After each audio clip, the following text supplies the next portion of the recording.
Dad's new wife thought my mom was gone for good, but I delivered her last words right into her hands. I was 16 when my mom died. Cancer. Fast, ugly. The kind of grief that doesn't just knock you over, it flattens your whole damn life. One minute she was baking cookies and humming Stevie Nicks, the next she was gone. Just like that. The house got quiet. Not peaceful quiet. Dead quiet. Dad barely looked up anymore. He couldn't say her name without choking. I'd come home to dinners from a microwave and dishes still in the sink from 3 days ago. Then, Vanessa. She started showing up. At first it was casual. She was Dad's old friend from work. She'd bring casseroles and clean the kitchen without being asked. I hated her instantly. Not because she was awful. Because she smiled too much. Because she laughed in our silent house. Because she sat in my mom's spot on the couch like she owned it. They got married 8 months later. 8 months. She didn't even wait a year before she started changing everything. The curtains, the dishes, even the smell of the house. She tossed out my mom's collection of old books and replaced them with pottery catalogs and coffee table books about Tuscany. She painted the walls beige. Who paints anything beige? Dad said I was being dramatic. She's trying her best, he said. I wanted to scream. I didn't. I nodded. I shoved the grief down deep like everyone else was doing. But I never forgot how she looked at me. Not like a stepdaughter, like a problem. Something to smooth over. I moved out as soon as I turned 18, got a studio apartment, ugly view, but I could breathe in there. I still came home sometimes, for birthdays, for holidays. Vanessa always greeted me with this tight little hug and called me sweetheart, like we hadn't spent the last 5 years pretending each other didn't exist. She hosted Mother's Day brunch every year. Mother's Day. Set the table with these fake peonies and smiled at guests like she'd been there from day one. Said things like, your mother would have loved this recipe. She had no idea who my mother even was. But last spring, everything changed. Dad was downsizing the house, wanted help clearing the attic. I showed up because I still felt guilty for leaving him alone with her, even though he chose her. It was hot. Dusty. Mostly boring boxes of old paperwork and Christmas crap. Until I found it. Mom's old storage trunk. I hadn't seen it in years. I opened it, not expecting much. Maybe some old pictures or letters, but buried underneath her sweaters was a sealed envelope. To my daughter, if Vanessa stays, and my heart just stopped. I sat there in the attic, cross-legged on the wooden floor, this envelope in my shaking hands. The handwriting was hers, that sharp, swoopy cursive I hadn't seen since before. Before the hospital, before the morphine, before her voice got so soft we could barely hear it. To my daughter, if Vanessa stays. What the hell did that even mean? My heart was pounding. I hadn't felt like that since the night I watched Dad hand Vanessa my mom's favorite locket and call it a gesture of trust. Barf. I opened the envelope. Inside was a single sheet of paper. Folded perfectly. No smudges, no extra fluff. My mom was never dramatic, but she didn't waste words either. I unfolded it, took a deep breath and read, if you're reading this, it means she's still there, and I'm not. Right out the gate, my throat closed. I didn't want to believe it at first, but I know what I saw. Your father won't listen to me. He thinks I'm paranoid, maybe sick in the head, maybe just scared. But I need you to know the truth because I don't trust anyone else to protect what's left of our family. I stopped, blinked. Truth? Protect? I kept reading. Vanessa was at the doctor's office with me the day I found out. I was still in shock. I left my purse in the exam room and came back in. That's when I saw her. On the phone, laughing, saying, she's got maybe 6 months, less if we're lucky. My stomach dropped. I don't think it was an accident that she got close to your father so fast, and I'm scared she's after something more than comfort. I never wanted you to grow up with suspicion in your heart, but I'd rather you be careful than blind. She ended it like this. If she's still there, look deeper. There's more to the story, and I think you already know where to start. I sat frozen for what felt like an hour. The attic buzzed with silence, that thick, pressurized kind that makes your ears ring. She knew, Mom knew. She'd been trying to tell someone, and no one had listened. Except, now, me. I went downstairs holding the letter like a damn grenade.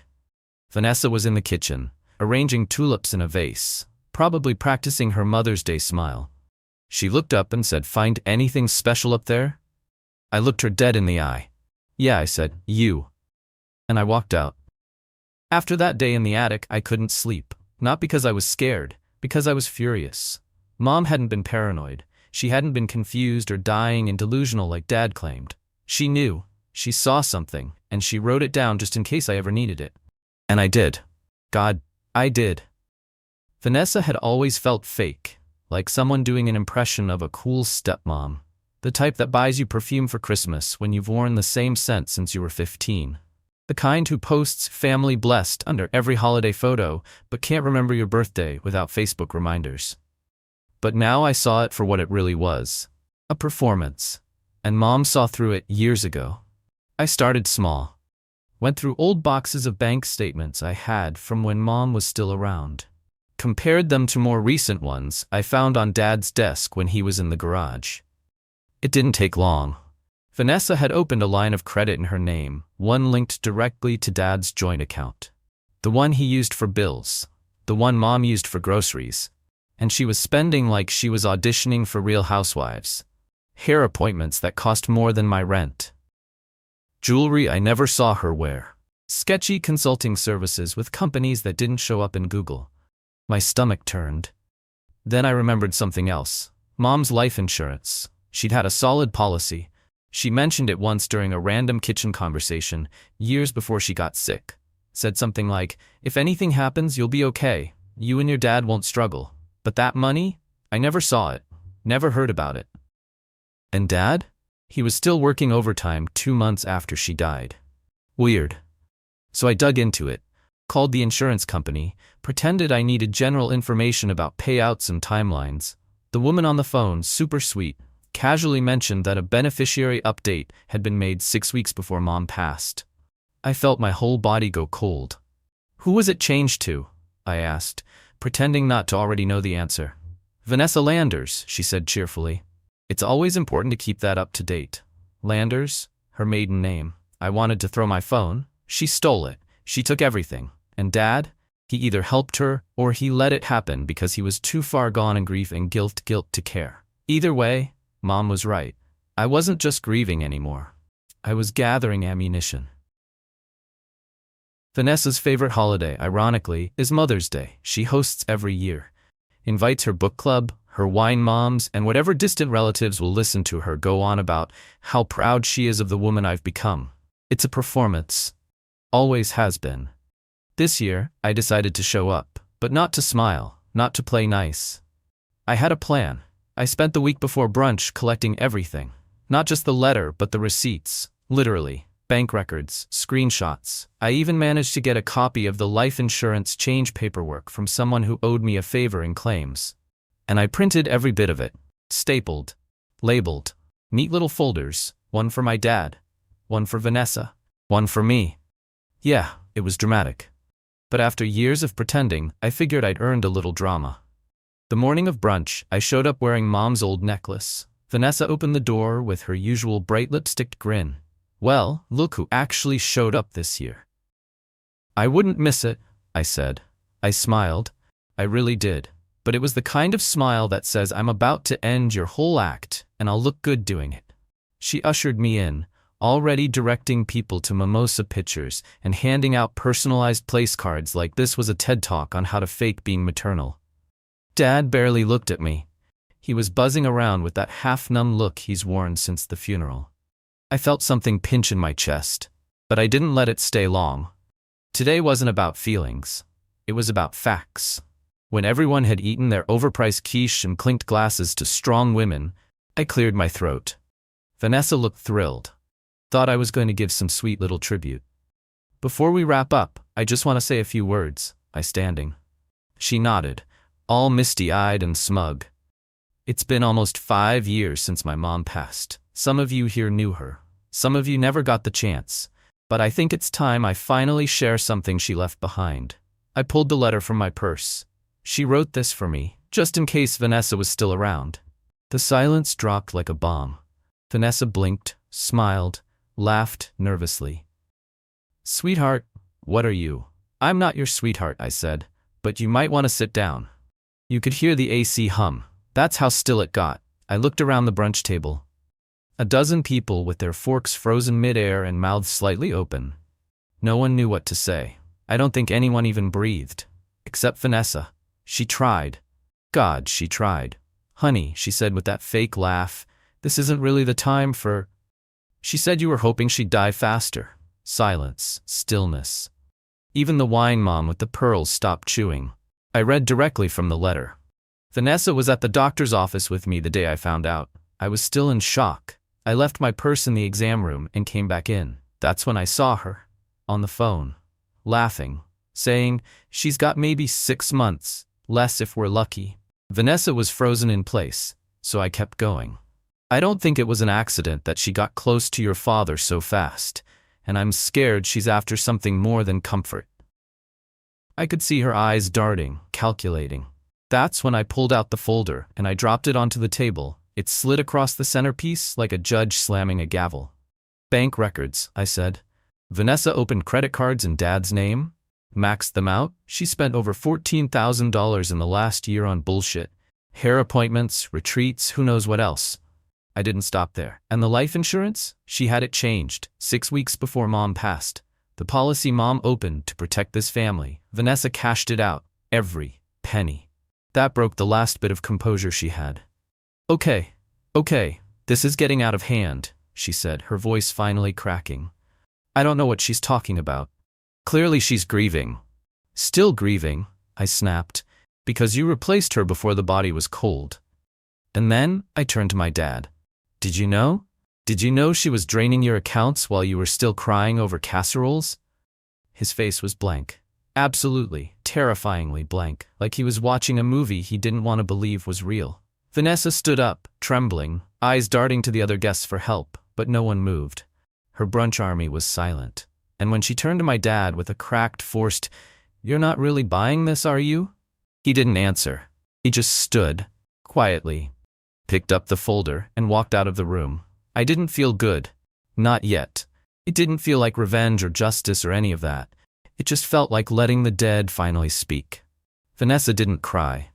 That's the first thing I noticed. She didn't collapse into a sobbing heap like you'd expect from someone whose world just got torched in public. No tears. No apologies. She just snapped. "You ungrateful little bitch." Yup, she said it, out loud, in front of 10 people and a crustless quiche. The pearls-wearing wine mom gasped so hard I swear she lost half a lung. I didn't flinch. Vanessa stood across the table from me, red-faced and shaking. She looked like she was seconds from throwing her mimosa. "After everything I've done for this family, this is how you treat me?" She started pacing, rambling, scrambling to flip the narrative like she always did. "You're just mad I'm not your real mom. You always hated me. You wanted to find something wrong, because you can't stand seeing your father happy." It was pathetic. I looked at her, calm as hell, and said, "I don't hate you, Vanessa. That would mean I ever saw you as important." The whole table flinched at that one. Even I had to give myself credit for not shaking. That's when she stormed out, grabbed her purse, shoved past Dad on the porch. But I wasn't done. I followed her outside. She turned around fast, finger pointed like she was ready to scream again, but I cut her off. "Before you pack up your bags full of other people's money, there's one more thing." I pulled out my phone. Played the voice memo. "Yeah." I recorded her. The brunch, the screaming, the insults. "You're bluffing," she hissed. "Nope. Already sent it to Dad, and the attorney I spoke to yesterday. Also the HR department where you tried to get a job last month. Pretty sure they'd love to hear how you hope cancer hits all over again." That was a fun quote. Her mouth opened. Nothing came out. Finally, silence. I didn't wait for a response, just walked back inside. Dad was at the kitchen table, flipping through the documents I left.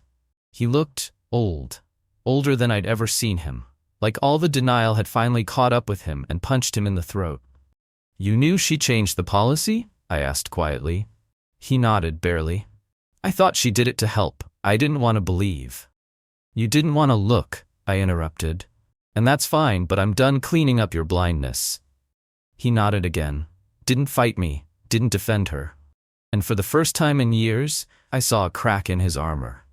Maybe it was regret. Maybe it was relief. The house was quiet again. Not peaceful quiet.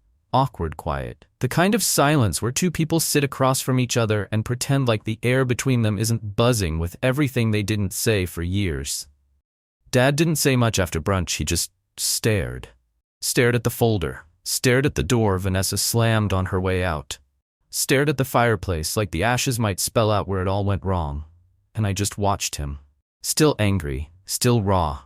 But underneath all of that, tired. So damn tired. He finally broke the silence 2 days later.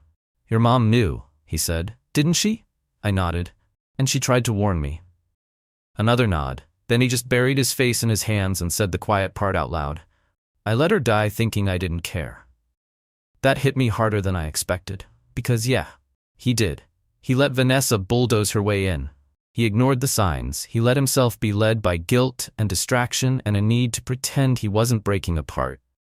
But he wasn't evil, just weak in all the wrong moments. He told me he wanted to make it right, that he was thinking about selling the house after all, that he'd put the money aside for me, to help with school, with life, with whatever. I didn't say yes, I didn't say no, because I didn't trust words anymore. 3 days later, I went back to the attic. I wasn't looking for anything specific, just couldn't sleep. And something about that space felt like the last tether to Mom that hadn't been poisoned. That's when I found it. Another envelope, tucked behind the same books, different handwriting this time. Smaller, sloppier. Dad's. It was a letter addressed to Mom, one he never gave her. He wrote it after she got sick. It was long, rambling, kind of beautiful in a way that made my chest ache. He talked about how scared he was, how he hated himself for not being stronger, for not being able to protect her, for even looking at Vanessa when he should have been beside her every minute.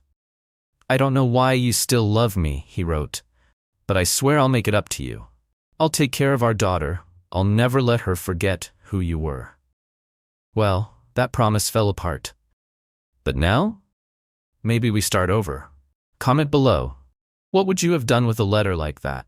Like, subscribe, and tap the bell for more powerful true stories, emotional revelations, and unforgettable moments that speak louder than words. Thank you for watching, and see you in the next video.